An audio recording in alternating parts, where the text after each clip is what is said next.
Hey guys, the name's Jasper, and welcome to part two analysis. As you guys know, I uploaded three videos before episode 78. I reacted to 76, 77, and to the music video ng El Filibusterismo. It's now available on my channel and you guys can watch it. But right now, I'm assuming napanood nyo na yung episode 78. Honest reaction ko doon. And now let's analyze this episode right here. But anyways, if you guys are new here, please leave a like and subscribe to the channel. Also leave some comments so that it can help me with the YouTube algorithm lords and stuff like that. And so that I'll get more viewers watching my videos. And that will be fun. That will be fun to, it's a good way to talk about my love for this show with all of you right here. And yeah, let's talk about this episode. Here's what I can say.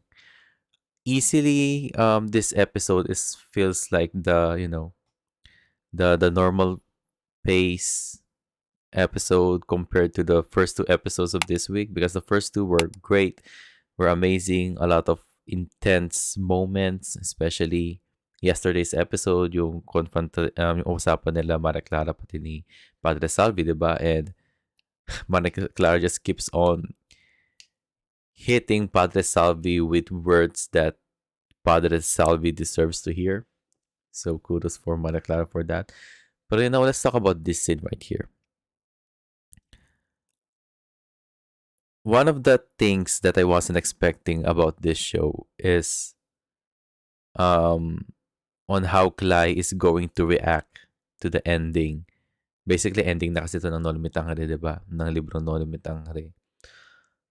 I wasn't expecting for her to try and look for Ibarra, pero it makes sense within the context of this show. Hahanapin niya talaga si Ibarra kasi two of the other characters that she respects are both dead na. With Sisa and with Elias. Diba? So that's understandable kung bakit niya gustong hanapin si Ibarra kasi Ibarra is, again, the main character.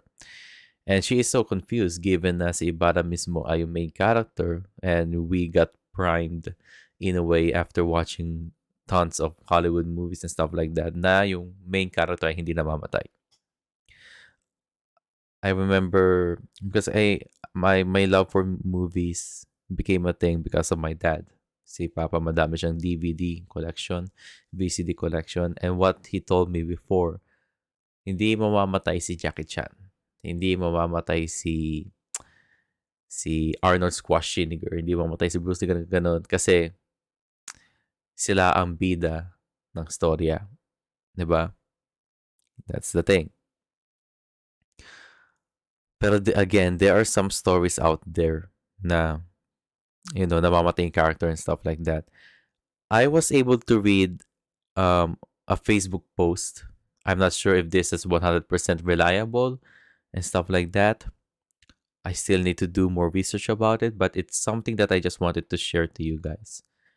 As it turns out, Ibarra was supposed to make Elias as the main character of El Filibusterismo.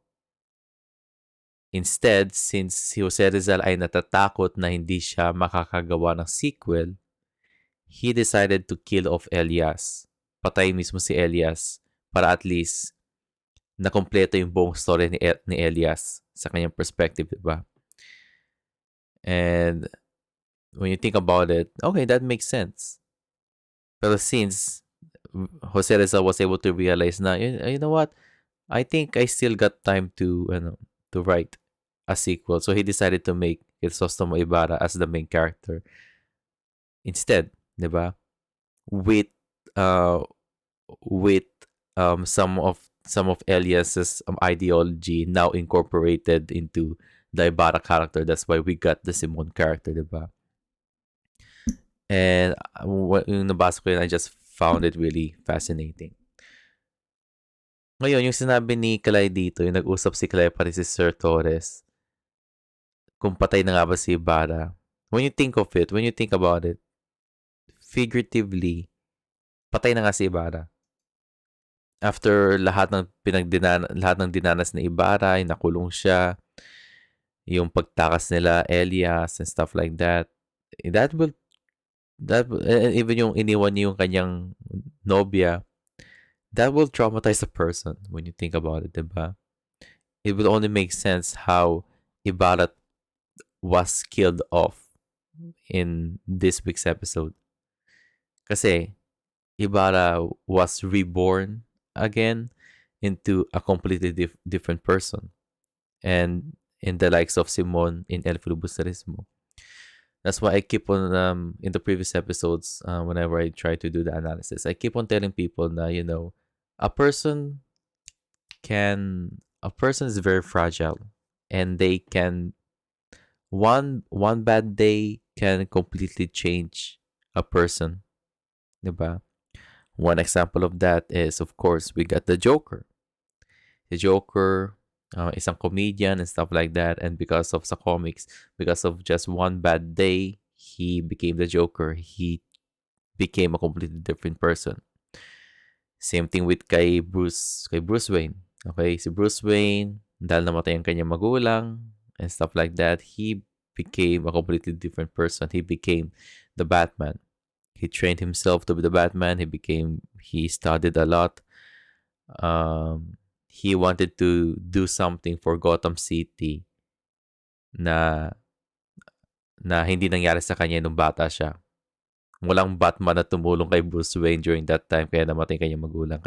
And Batman wanted to be that person who will save kids who are in need, or save other people who are in need. In this case, si Ibarra bilang Simon is a completely different person because he learned a lot.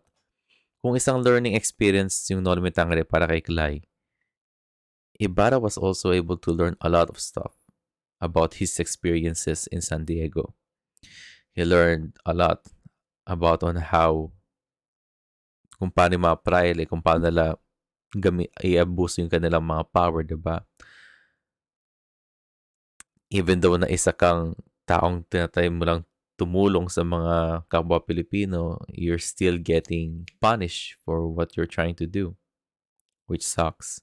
Madami din siya natutunan kay Clay. Yung mga, kay Clay and even kay Elias, di ba? Madami din siya natutunan sa mga ganung-ganung bagay. Nakita yung injustices and stuff like that. The fact na ginamit ng mga praile, ginamit pa de Salvi bilang isang pawn or queen si Mana Clara sa grand scheme ni Padre Salvi, di ba? Na-realize din ni Ibarra na itong si Padre Damaso, di ba? Inabuse yung mismong bangkay ng kanyang ama. Padre Damaso din ang dahilan kung ba't nabuo si Mana Clara. Then, all of those things, and especially kung ano nangyari, the first-hand experience mismo ni Ibarra para sa kanya, all of those things na nangyari sa kanya, he was able to reflect, di ba? Habang tumatakas siya, maybe around this time of this scene, he was able to reflect on all of those things, and he completely turned into a different person. At the same time, he needs to be that kind of person para itago din yung identity niya, di ba? Kaya we were able to see that Ibarra, he looks really different. I think the character design for Simon himself looks great. I think na-mention sa libro na, again, he has the alahas. Nakita ko si Dennis Trillo, nag-post siya sa Instagram niya yata. He has the blue circular shades.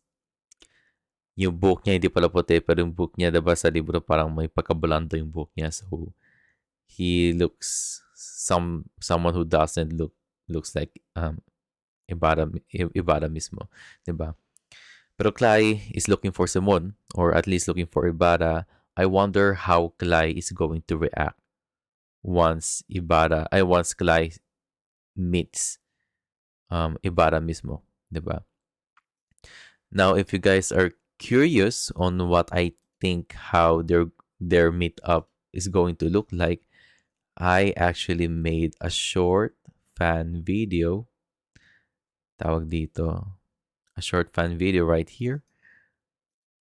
In a case na what if mag-meet sina Simon pati si Clay. I upload this thing 4 weeks ago and I am wearing my I am wearing my Simon costume right here. Pero yeah, um at this video inassume ko na patay na si Fidel. Um Inisip ko din na Simon might think na inabandon siya ni Clay, kaya galit na galit si Simon. And you can see the angry face that Simon has right here. But anyways, if you guys are curious about that, you guys can just watch this video in sa YouTube channel ko. It's just 1 minute and 57 seconds.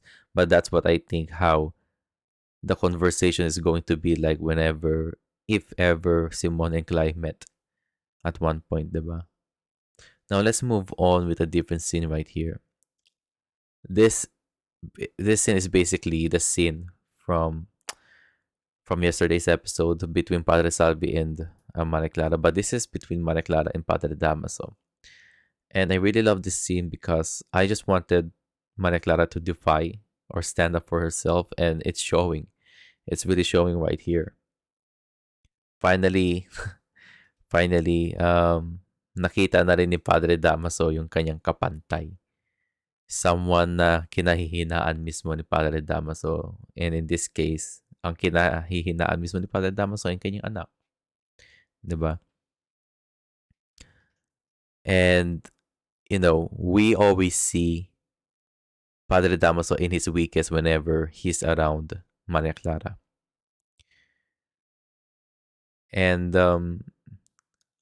for one, I really like seeing Padre Damaso crying kasi gusto kong nasasaktan siya and stuff like that. Pero understandable kung bakit Padre Damaso is feeling exactly this way, diba? But it's also a very complicated situation kasi isa siyang pare and stuff like that.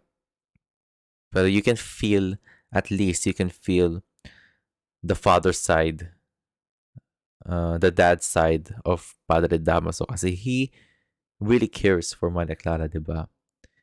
Pero masyado siyang strict. Masyado niyang nililimit si Maria Clara in all her entire life.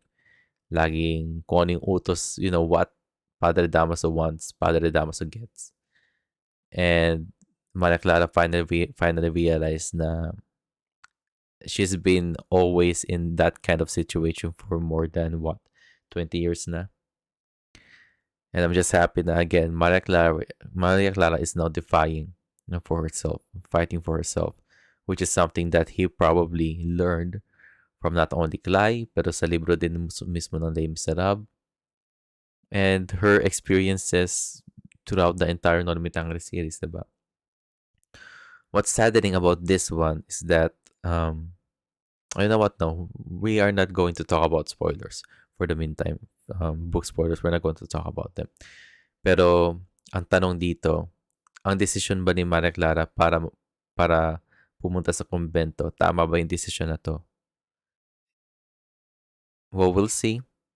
Given na ang gusto ni Maria Clara ay gusto niyang mapunish siya, di ba? Gusto niyang napapunish siya kasi produkto siya ng rape, ng gahasa. So, it's just sad na Maria Clara is already on that point na she deserves nothing good na galing sa mundong ito. She feels like she deserves all of the hatred, all of the punishment that the world can give to her. And it's just sad. Even though she's trying to defy herself laban sa mga pare, ang kapalit naman nun ay parang punishment para sa kanya.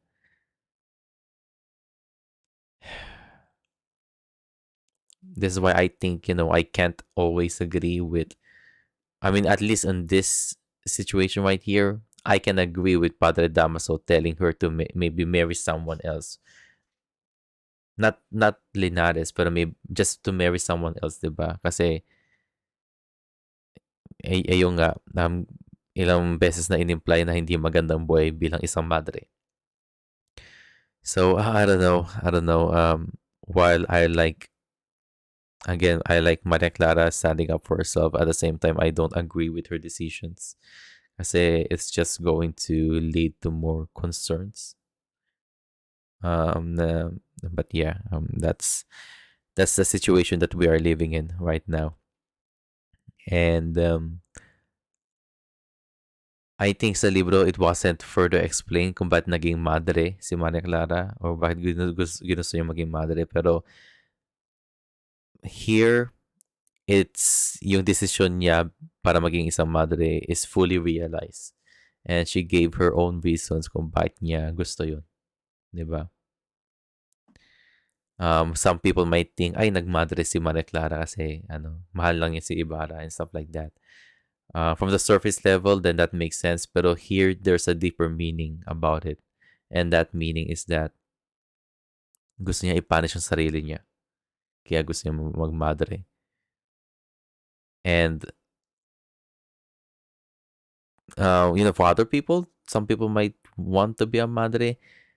Pero given na may awareness na siya about Roman Catholicism in this time, given na yung dalawang praile sa kanyang buhay ay parehong ginamit lang siya, pinagloloko lang siya, then she can see a life being a mother be more punishing towards her, diba? Kasi nakikita niya isang hypocrite yung Roman Catholic. Kung ano yung mga practices na ini-spread ng mga pare, yun lahat ay hindi nila ginagawa, hindi nila sinasabuhay, 'di ba? Hindi sinasabuhay ng mga pare. And yeah, that's the awareness that Maria Clara already has. In some shape or form, eh, you know, binuksan din ni Clara yung kanyang mga mata ni Maria Clara. So there's that. Let's move on from here. Yan ang napalood na yan. Malalaman ni Kapitan Tiago.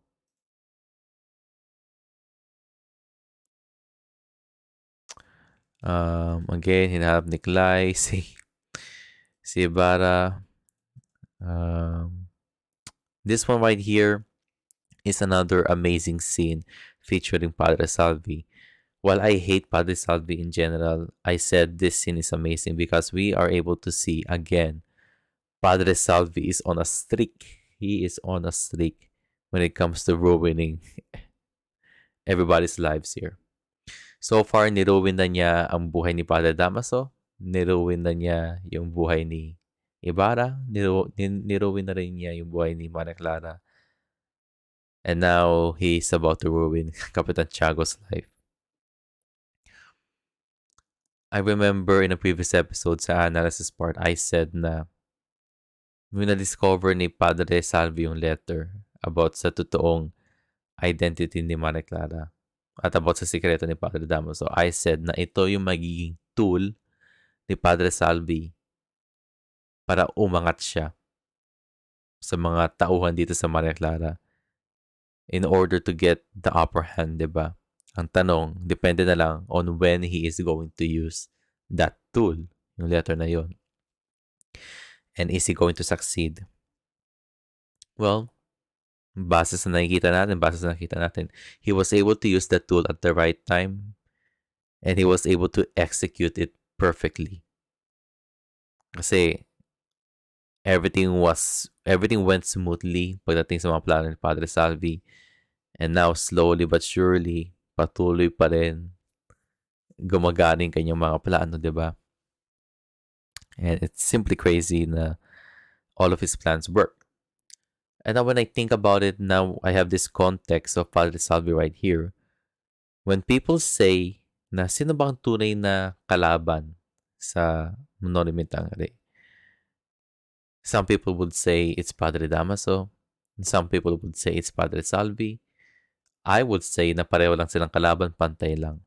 But you know what? When you think about it, Sa mga tao nagsabi na si Padre Salvi talaga yung pinakalaban. You know what? You guys are right. You guys are right. Padre Damaso, while kalaban nga siya, oo. Pero Padre Damaso is just one of those characters na pagdating sa No Limit Tangere na even though na kahit masama ka and stuff like that, shitty stuff can still happen to you. 'Di ba? Maging mabait ka man o maging masama ka, shitty stuff can still happen to you. And Padre Damaso is the perfect example of that. You might think na siya yung kalaban and stuff like that. And other people might think na siya yung kalaban. Pero you know what? I'm pretty sure people also got surprised na we are able to see Padre Damaso's downfall because of Padre Salvi, di ba? It will be like a great twist pagdating sa mga ibang tao, especially na-reveal yung sikreto ni Padre Damaso. It will be a great twist na, oh shoot, itong kalaban pala na to. As it turns out, isa lang pala siya sa mga biktima ng No Limit Hangare. Isa siya sa mga miyembro ng Les Miserables. Les Miserables is the miserable ones, diba? Isa siya sa mga isa siya sa mga miserableng tao sa story na to. So far, when you think about it, ang hindi lang miserable dito ay si Padre Salvi. The enemy here is winning. And the last time that I saw an enemy won or an enemy is winning is Avengers Infinity War kung saan nanalo si Thanos. 'Di ba? I remember natapos yung movie na yun, yung mga tao parang hindi sila makapaniwala na natalo yung mga bida, 'di ba? Pero again, it just really shows na hindi lahat ng bida ay nakaka-survive by the end of the story at hindi lahat ng bida ay nananalo. Sometimes in order to tell an accurate story about real life, then most of the time even the heroes can lose, diba? And that's why I really think na No Limit Tangere is just one of the greatest books na nabasa ko, given na konti lang yung mga nabasa kong libro.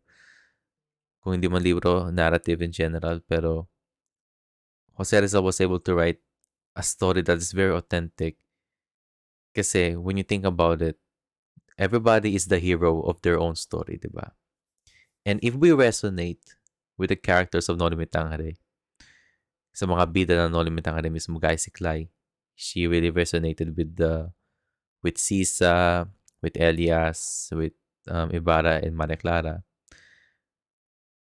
And given na natalo tong mga characters na to, mga namatay, mga naligaw, mga natalo and stuff like that, it makes us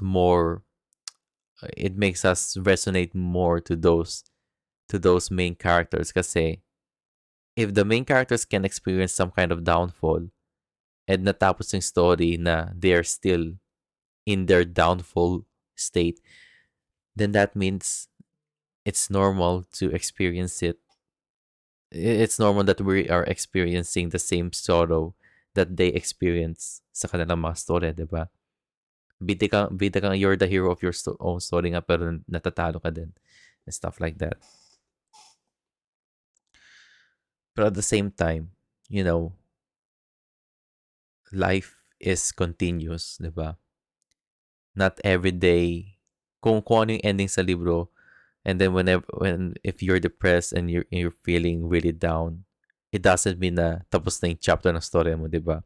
You have to continue because who knows? Maybe on the next chapter of your life, which means maybe next month or kinabukasan, maybe as it turns out, you're back to your happy and normal state, di ba?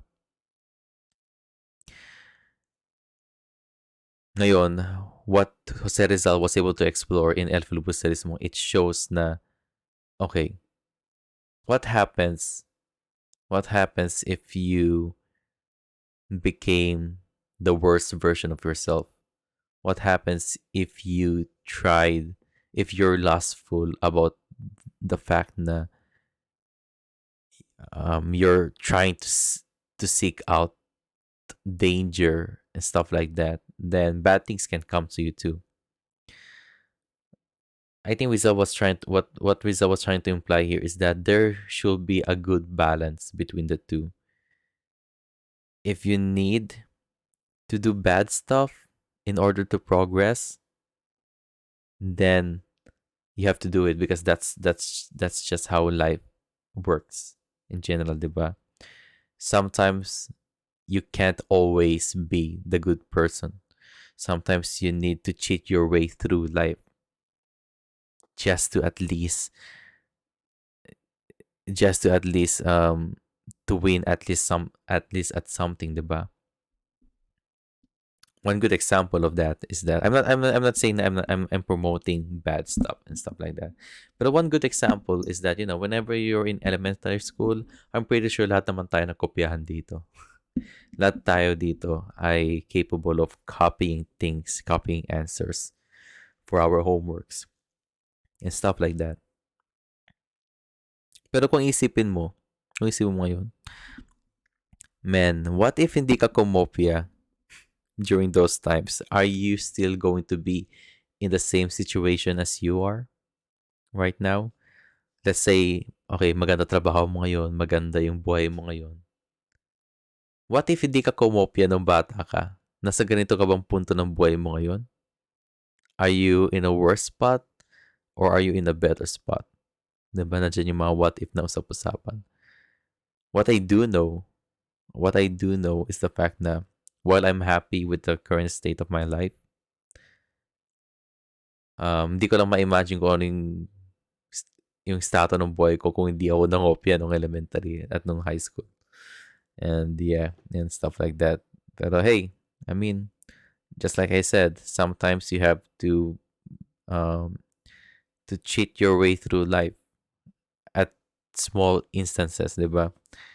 Kasi that's how you survive. It's all about survival, 'di ba? I mean, if you're trying to survive at wala kang makakain, nasa gubat ka, isipin mo bang, ay, kawawa naman yung hayop, di ko papatayin yan, kawawa naman siya. I'm not that kind of person. Or, you're willing to kill an animal para lang may makain ka, di ba? And yeah, sometimes I mean that's just life, di ba? What this story is, what it's trying to say is that you can't always be on the good side gaya ng mga main characters dito, di ba? And at the same time, you can't always be always at the bad side kasi may other stuff will also happen to you. Gaya kay Padre Damaso. Ewan ko kay Padre Salvi. Si Padre Salvi is a different kind of breed. Pero, when you think about it, ayaw ko mag-spoil ng ano eh. Ayaw ko mag-spoil ng storya. Ng storya. Pero when you think about it, so far sa nakikita natin sa mga main characters dito, ang may pinakamahabang buhay so far ay si Crisostomo Ibarra. He was trying to find that balance between Ibarra and the Simon character, kaya medyo napapunta siya sa malayo. Umidad siya and stuff like that. He was able to experience some parts of life kasi, just like I said, si Ibarra ay tumakas. So what if you're trying to be good always, di ba? Given na escape convict si Ibarra, gagawin ba ni Ibarra na, oh guys, sorry, tumakas ako, willing ako magpakulong and stuff like that. Kung ganong tao ka, then you're not going to survive. Kung willing kang bumalik sa preso, tapos magpapakulong ka, ang kapalit nun, baka, since tumakas ka and stuff like that, baka death penalty, and then namatay ka na maaga and stuff like that. Kaya ginawa ni Ibarra, he tried to cheat his way through life and try niyang tumakas. Went to a different country and stuff like that. At bumalik siya. I mean, again, just like I said, there should be a good balance between everything, diba?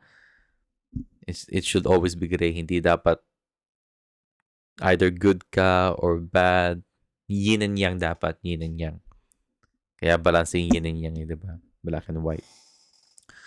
But anyways, nagsasalita na ako dito for like, oh God, 30 minutes na. That's my analysis. Oh, hindi pa natin napapag-usapan niya, no? Again, napunta na, nag-off topic na tayo. Pero again, amazing performance from Padre Salvi as always. Kawawa naman si Kapitan Tiago. This is going to stress him out fully. One of our viewers said na dito daw, ay, you know what, ayaw mag-spoil. We're not going to spoil anything. Pero this one, this is the one that I'm really curious about. You know what? Madaming pwede magbago dito kung pinatigil lang ni Sir Torres ang pananalita ni Clay and let himself talk first, 'di ba? Si Clay kasi masyado siyang negative thinker din at the same time. Optimistic siya pero feeling ko most of the part masyado siyang pessimistic. One of the, alam mo yung mga character tropes, yung mga tropes na kung nireveal lang agad ng character yung isang mahalagang information, then hindi dapat mangyayari yung future problems, 'di ba? In a movie or in a show. Kung hindi man nila we need hold yung isang information na yun. Ito, galit na galit siya kay Jose Rizal. Eh kung in-explain lang mismo ni Professor Torres, edi okay sana. Kaso si Professor Torres tumahimik lang siya. Nag-sad face lang. Pero, again, that's just a small nitpick. Pero I want Professor Torres to just basically just talk more. Give Cly some context, comfort her and stuff like that. Huwag ka na magpakita ng parang malungkot ka. Mga ganun-ganung bagay. Pero, you know what? Galit man, understandable kung ba't galit si Cly kay Jose Rizal. Completely understandable. Pero, you know, whatever Rizal wrote in these stories, it's 100% accurate. Kasi again, that's what Filipinos had to endure in our lives. Tama si Clay. Itong mga tao na to ay may mga pangarap, may mga buhay sila and stuff like that. It's the same thing with those Filipinos who had to suffer during the Spanish colonization, di ba? Sila din ay may mga pangarap. Sila din ay may mga buhay, may mga anak, may mga asawa. And what Jose Rizal did, he just relayed that message to everybody else. Diba? Kasi media is the best form of information. Diba? Media in general. And Jose Rizal was able to relay the realities, the harsh realities of Filipino life through his novels. Kaya medyo na-offend yung Spanish government sa mga pinagsusulat ni Rizal kasi bad PR, that's bad PR. But anyways, that's my reaction to this episode. What do you guys think? Leave a like, comment, subscribe to the channel, and yeah, see you guys around. See you guys tomorrow, and tomorrow is going to be the return of our normal format. Thank you guys. You guys take care and goodbye. God bless.